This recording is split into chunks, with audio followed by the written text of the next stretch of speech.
couple of months ago on TikTok, I made a video where I blind picked my supplies, and the resulting set was a really cool Petri that kinda looked like dragon fruit. I called it Fairy Fruit for obvious reasons. So join me as I remake this set and I show you in more detail exactly how I do it.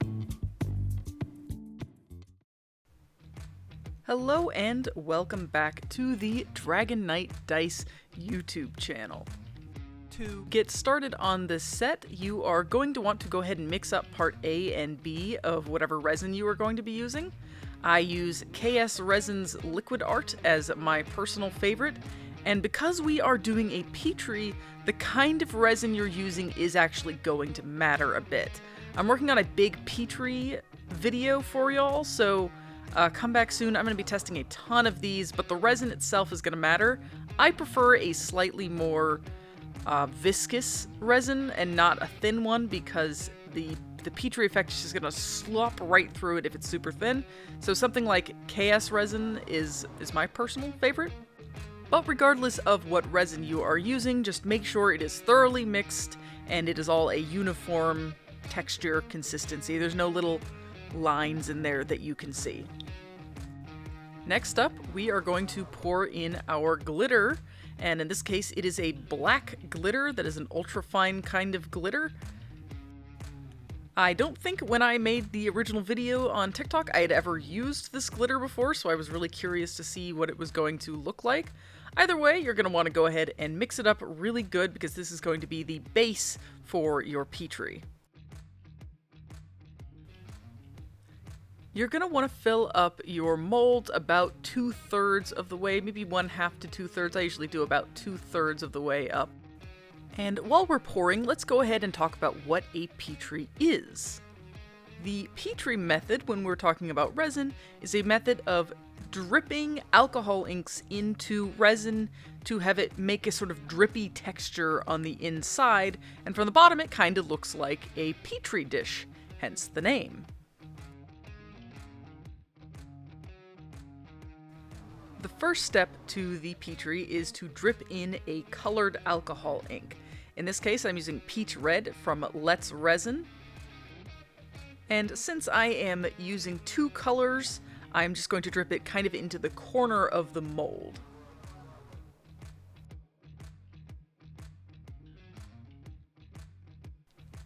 The next step is to use a white sinker or any kind of white alcohol ink. It does matter, and we're going to get to that later, which kind you use, but the idea here is that the white will pull down the color through the rest of the dye. I give these a little bit of time to settle, and then I move on to the next color. I want to put it as far away as possible from the other color that I used, so they don't mix too much. It's okay if they mix a little, they're going to eventually, but I want to avoid them mixing as much as possible. And when I'm done with that, I'm going to move on to using the white on the other color. Now, like I mentioned, it matters what sinker you use. Not every sinker is heavy enough to actually make this work. Any white ink won't work. I've tried a bunch of them. The one that I use and the one that most people use is Pinata Blanco Blanco. Get that. It is probably your best option for actually making a Petri work. If you've had problems with Petris in the past, it very well might be your white alcohol ink. After I've dripped the dyes in, I usually let them sit for a while. Usually maybe 5 to 10 minutes. It's usually enough time for me to work on another set while I'm letting them sit. I do this just because I want them to be able to have that effect kind of drip down in before I pour more resin on top, because that is going to kind of disrupt it a bit.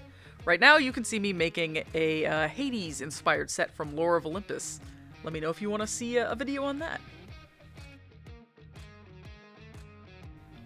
And the final step here is to just pour in that base resin and fill it up to the top, overfilling slightly because we want to be able to avoid any gaps.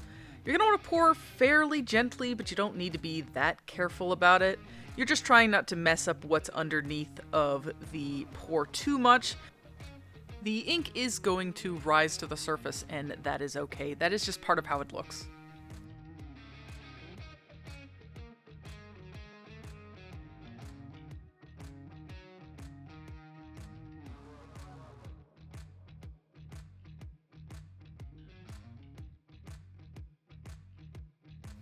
Before you put the cap on, we are going to run a lighter over it really quickly. And keep in mind, the tops of these are covered in alcohol ink. Alcohol is highly flammable. Do not hold your lighter there for long, or you will set your dice on fire. Yes, I have done that. I had to very quickly rip my respirator off and blow it out. No, if you're curious, it didn't mess up the design. And I just put my respirator back on and I was okay. We are finally going to go ahead and cap these off and put them away in the pressure pot, and we'll see how they turn out.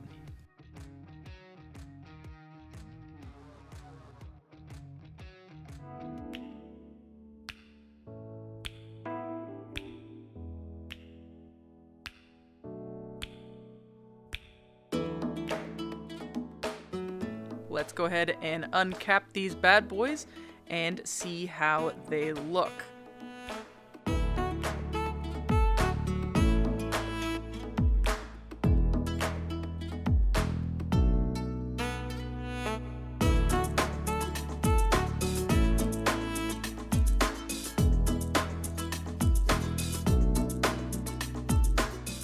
These guys were such a surprise to me. Because again, this was a totally random pour.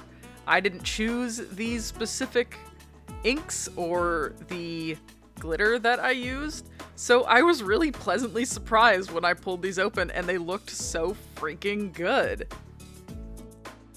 I had a lot of people in the comment sections of the video where I revealed these say they kind of looked like dragon fruit.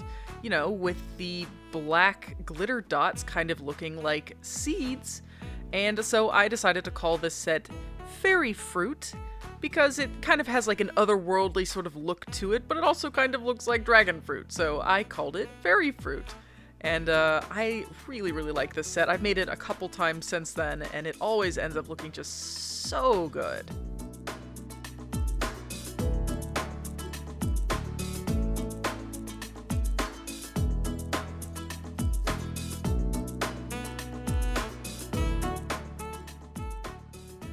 Now, before we go and paint these up, there's an extra step that I always take with my Petris. Because Petris, in particular, if you've ever made a set, you might know they often have a specific problem. In that the tops of them, because there's so much alcohol ink in them, will often be soft. Like I am showing you in this video here, you can see I can dent it with my fingernail. The way to fix that, I learned from Witch Doctor Dice on Instagram, is to get yourself a food dehydrator. This is not one you will ever use for food again. I want to get that out of the way very quickly. You want to set it to around 140 and leave your dice in there for about 8 hours, and that should harden them up perfectly. Now let's go ahead and get to the sanding. As I've mentioned before in my other videos, I really don't sand my dice a ton because my molds are so good, it's really unnecessary. But if yours aren't, you're probably going to want to sand at least your one face off. I just sand any of the sharp edges that I get around my one face, and that's all that's really necessary for me. But sand yours however you need to.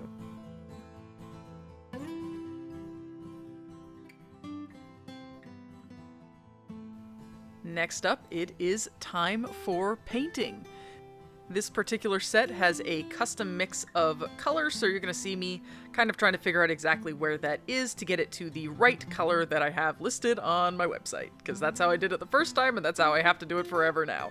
But it's just kind of a very light pink that won't clash with the pink that's already in the dye, and will still be very readable.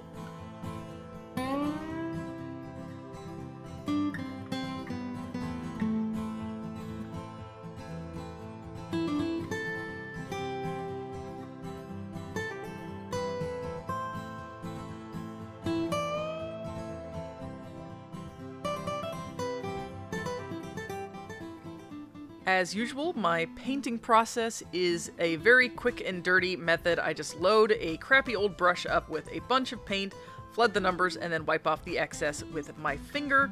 Off camera, you can kind of see there is a paper towel that I use to wipe my finger off of, so my finger doesn't get like super painty. But when I'm done with that, I just give them a final polish with a wet cloth of some variety, and that will make them all nice and shiny and get rid of any excess paint that might be available. There are many methods of inking dice. Mine is not like the most perfect one in the world. If you have a better one, go ahead and use it. It doesn't really matter as long as the dice look good when you're done. And speaking of, let's go ahead and see those finished dice. And here they are in all of their mystical, fruity-looking glory. This is one of my favorite sets I've made, not only just because it was really cool how well it turned out after doing a totally random pour, but just because it looks so good. And I think, honestly, most Petris look really fantastic. Let me know what you think of these in the comments. I would love to hear your thoughts. Let me know if you have an idea for a set you'd like me to try out or a technique you'd like me to show you how to do. I know many techniques and I would love to share them with everyone. Now, I know y'all haven't seen me in a while, and that's because earlier this year my family ran into some difficulties and I really needed to focus on them. I wasn't really able to make a lot of videos, but I really want to try to make more videos. Which is why I'm asking for everyone to comment on this, let people know I'm back, I'm gonna be making a lot more videos, I'm really excited to. I gotta be honest, I didn't really realize there were so many of you out there. Like, I have over 800 followers on this channel, and I had no idea. I had not been paying attention to my YouTube because I felt really bad that I wasn't able to be here to show you guys new techniques and make new dice sets for you. But hi, everyone. There were like 50 of you last I checked a couple of months ago. So hello. I think it's really cool that there's so many people who want to learn more about dice making. And I want to share more about dice making, so I think this is gonna be a lot of fun. If you want to follow me on other social medias, you can see the links on the screen. And you can also see the link for my website where you can actually buy this set from me if you don't want to make it yourself. I also have a Patreon, which is linked in the description below. I really hope everyone enjoyed this set. Let me know if you have any questions, and I will try to answer them in future videos. And let me know if you have any ideas for sets you want to see. I would love to see what y'all are interested in. I am currently working on a really big project where I'm going to be testing a bunch of different alcohol inks to see how they work specifically in Petris. I've noticed that alcohol inks are really varied in how they work, so stay tuned if you want to see that video. That is coming very soon. And with that, I will say goodbye, have a good day, and I'll see you in the next video.